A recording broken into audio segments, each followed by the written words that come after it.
Hello everyone, welcome to study IQ. This is Manish Srivastava. जैसा कि आपको पता है, रोजाना सुबह 8 बजे एक इंपॉर्टेंट सेशन लेकर मैं आता हूं। तो आज हम पढ़ेंगे बायोलॉजी का एक और नया सिस्टम जिसको कहा जाता है रेस्पिरेटरी सिस्टम। हिंदी में इसी को कहा जाता है श्वसन तंत्र। तो हमारी बॉडी के लिए रेस्पिरेशन बहुत ज्यादा जरूरी है। तो रेस्पिरेशन के बारे में अगर हम सोचते हैं तो आपके दिमाग में एक चीज आती है कि भाई रेस्पिरेशन का मतलब है ऑक्सीजन को ले लेना, कार्बन डाइऑक्साइड छोड़ देना। तो क्या ये आपका रेस्पिरेशन होता है, ये श्वसन होता है? तो ऐसा नहीं है, इसको ब्रीदिंग कहा जाता है। ये जो है उच्छ्वास कहलाता है। मतलब आप जो सांस ले रहे हैं और छोड़ रहे हैं, ये कोई भी तरह से श्वसन नहीं है, ये थोड़ा सा अलग प्रोसेस है। तो उसको समझने की कोशिश करेंगे आज की क्लास में। और इससे रिलेटेड बहुत सारे फैक्ट्स हैं, बहुत सारी चीजें रेस्पिरेशन से जुड़ी हुई, बहुत अंदर से इस चीज को हम कवर करेंगे। तो शुरू करेंगे इस चैप्टर को। अभी तक आपने कुछ सिस्टम्स पढ़ लिए हैं, जिनमें मैंने आपको डाइजेस्टिव सिस्टम पढ़ा दिया है, जिसको पाचन तंत्र कहा जाता है। आपने एक्सक्रीटरी सिस्टम पढ़ा हुआ है, जिसको उत्सर्जन तंत्र कहा जाता है। इसके अलावा लास्ट हमने सर्कुलेटरी सिस्टम पढ़ा था।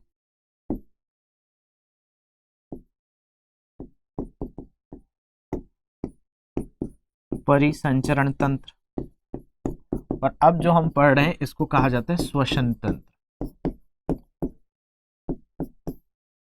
तो भाई ये श्वसन तंत्र बहुत इंपॉर्टेंट है, इस चीज को आज हम कवर करेंगे।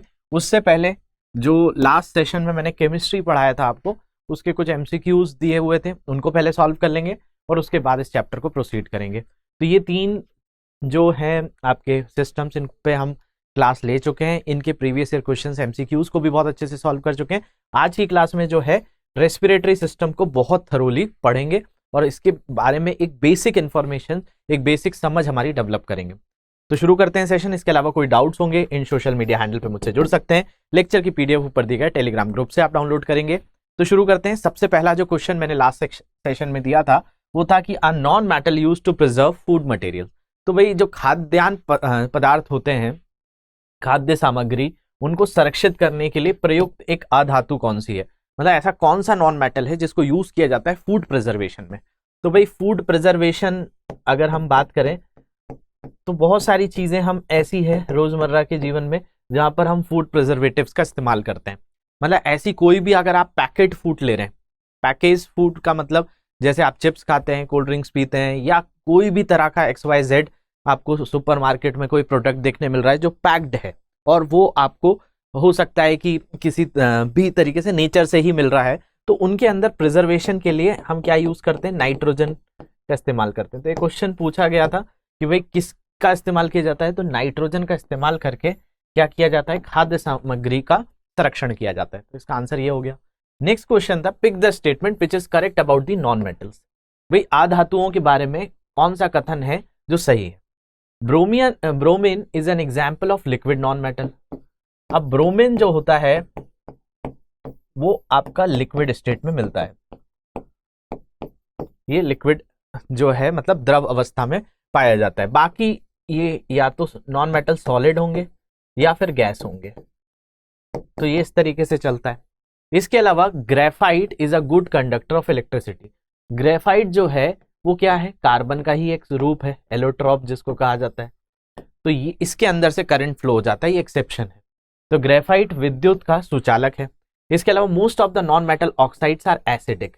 जो इनके मेटल के नॉन मेटल के ऑक्साइड्स होते हैं वो क्या बनते हैं? एसिडिक बनते हैं, अम्लीय होते हैं, ये भी पढ़ाया था। और जो मेटल्स के साथ रिएक्ट करते हैं वो बेसिक टाइप का होता है। तो ये सारे स्टेटमेंट सही हैं। तो इसका आंसर क्या हो जाएगा? All of the above. ये सभी इसका जो है उत्तर है। अगला क्वेश्चन देखते हैं। When a non metal is allowed to react with water. जब एक अधातु को जल के साथ अभिक्रिया करने की अनुमति दी जाती है तो क्या CO2 गैस बनती है, या H2 गैस बनती है, या फिर product form depends on temperature. उत्पाद का गठन तापमान पर निर्भर करता है, या कोई उत्पाद नहीं बनता है। तो इसका आंसर है कोई भी उत्पाद नहीं बनता। तो नॉन मेटल्स को अगर आप जल से या पानी से रिएक्ट कराएंगे तो कोई भी तरह की चीज नहीं बनेगी। तो ये चीज थी। अब शुरू करते हैं हमारा जो सिस्टम हमको पढ़ना है, जिसका नाम है रेस्पिरेटरी सिस्टम। इसके बारे में अच्छे से समझ देखते हैं।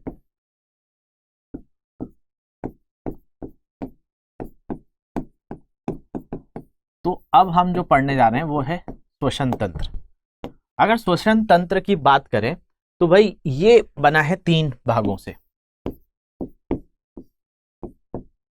कौन कौन से 3 भाग है इनको समझते हैं। इसके अलावा श्वसन का मतलब क्या है?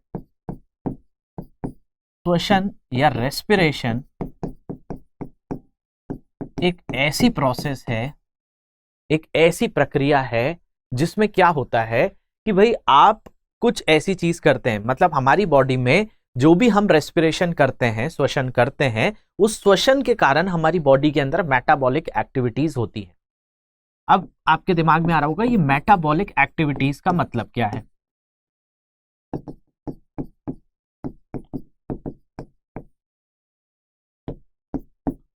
तो मेटाबॉलिक एक्टिविटीज को ही हिंदी में कहा जाता है उपापचय प्रक्रिया।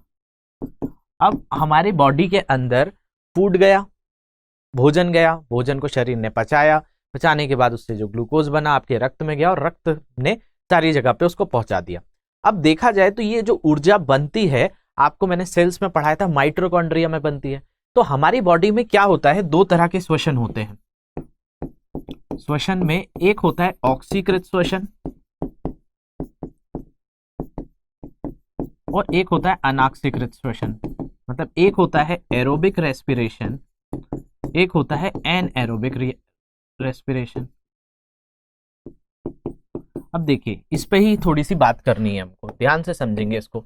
देखिए होता क्या है, हम ये अगर बोलने लगे कि भाई केवल CO2 को बाहर छोड़ना और ऑक्सीजन को ले लेना, तो ये चीज नहीं होती। मैंने शुरू में भी कहा, मतलब आपका जो श्वसन है, respiration is a process, it is a part of a process in which the exchange of gases take place in our body, and by that exchange of gases metabolic activities happens in our body which created the energy in our body। मतलब आपकी body के अंदर अगर श्वसन की प्रक्रिया हो रही है तो श्वसन की प्रक्रिया में जो आपकी बॉडी में ऑक्सीजन आया है, उस ऑक्सीजन का प्रयोग करके उपापचय गतिविधियां की जाती हैं जिससे हमारे शरीर के अंदर ऊर्जा का उत्पादन हो। मतलब ये ऐसी चीज है जिससे हमें एनर्जी मिल रही है। मतलब आप श्वसन में केवल सांस लेना, सांस छोड़ने से आपको ऊर्जा मिल रही है। आप सोचेंगे ये कैसी है, हमने सांस ली सांस छोड़ दी, इससे क्या फर्क पड़ता है।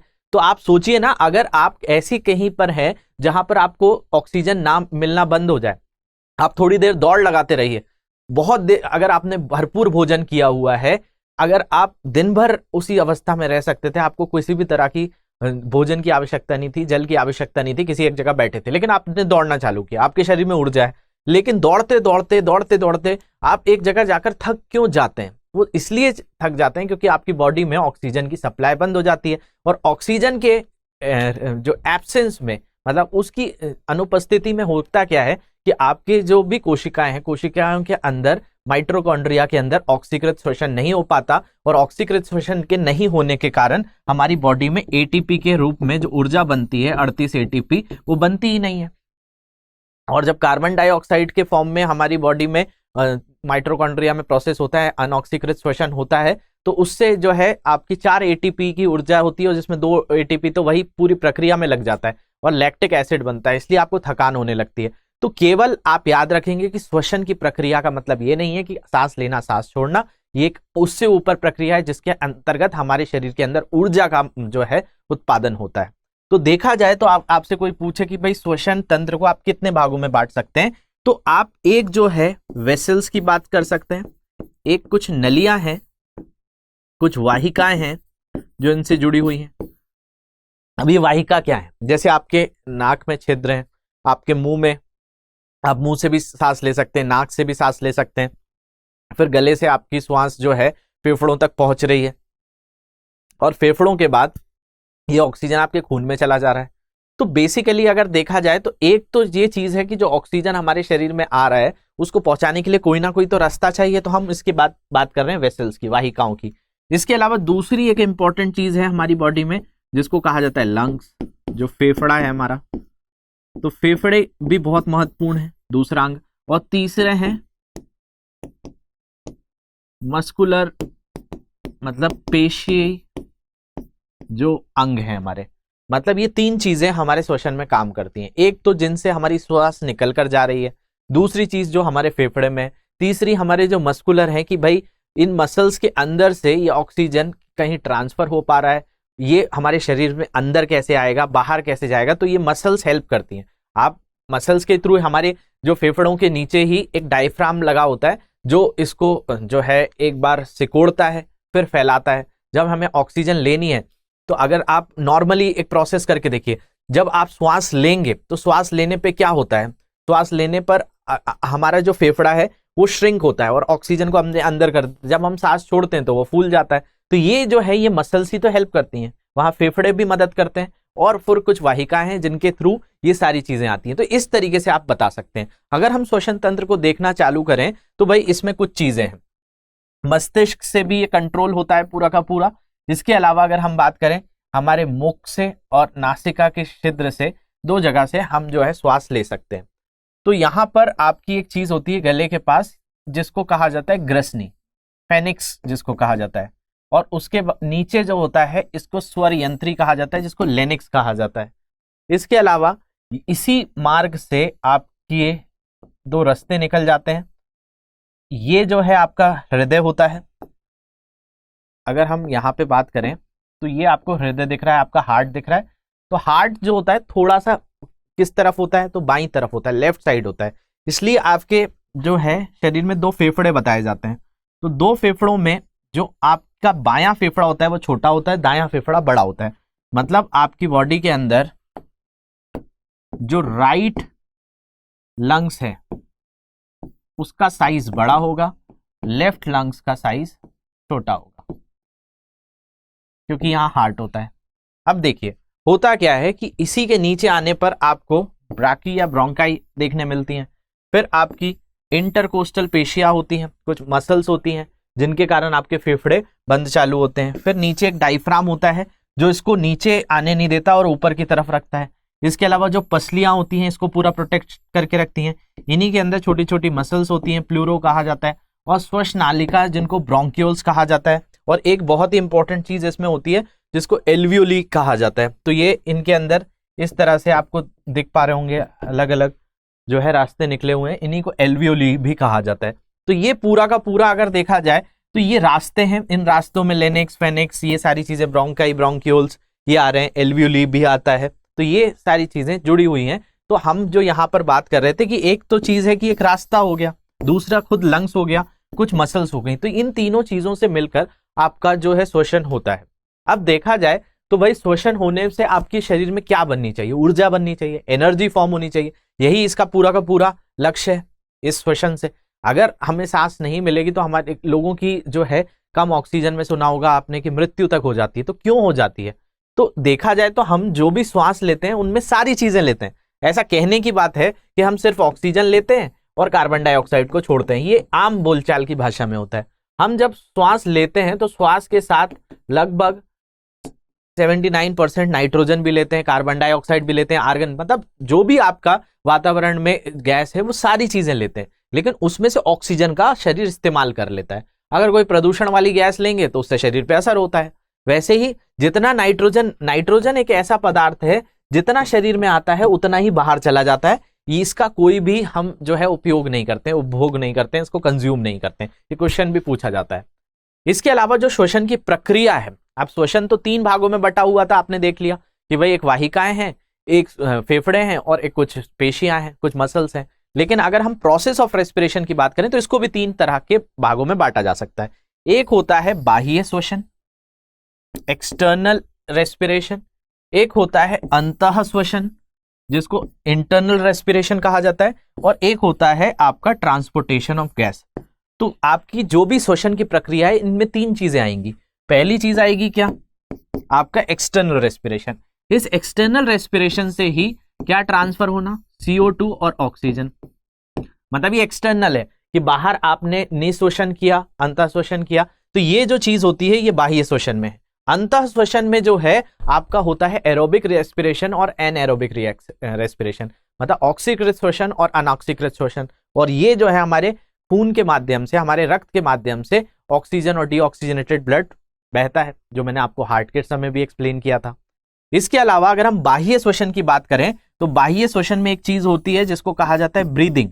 ब्रीदिंग में क्या हो गया, ऑक्सीजन का आना और CO2 का बाहर जाना, यही होता है।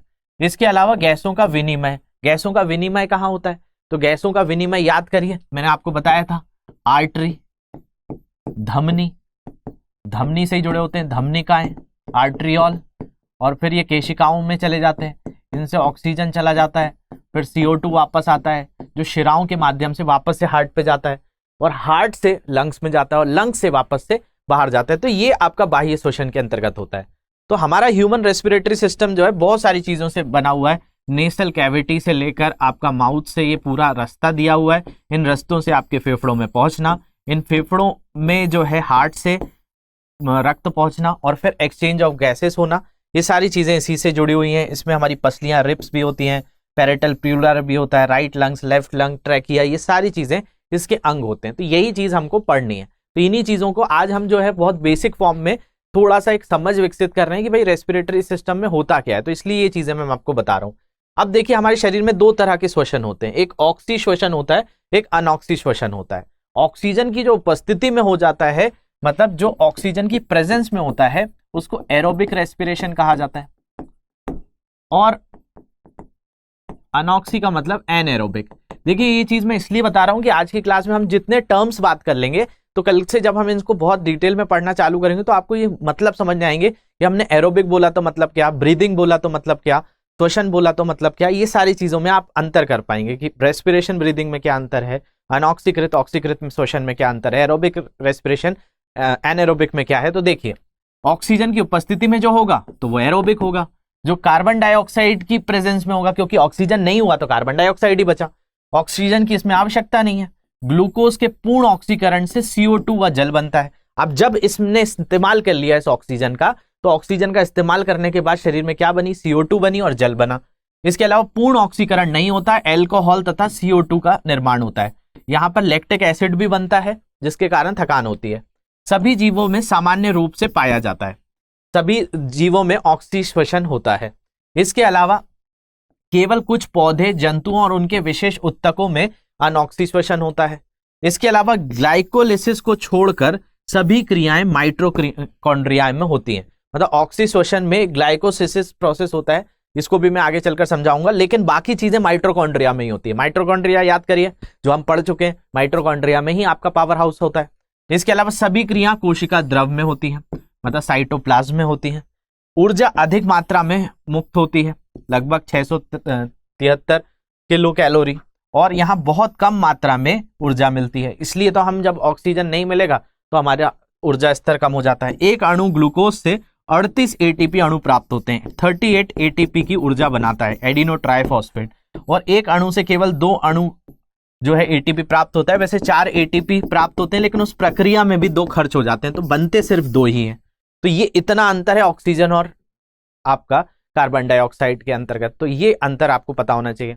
इसके अलावा ये जो चीज थी, यही इस पे तो बात हो रही थी कि अभी तक हम बात कर रहे थे कि भाई श्वसन और ब्रीदिंग क्या है। ये अगर हमने समझ लिया तो हमारे बहुत सारे डाउट्स क्लियर हो जाएंगे। तो बताया जाता है जो रेस्पिरेशन है वो क्या है, एक जैव रासायनिक क्रिया है। जैव रासायनिक क्रिया का मतलब है एक बायोकैटलिस्ट प्रोसेस है, एक बायोकेमिकल प्रोसेस है जिसके थ्रू हमारी बॉडी में ऊर्जा बनती है।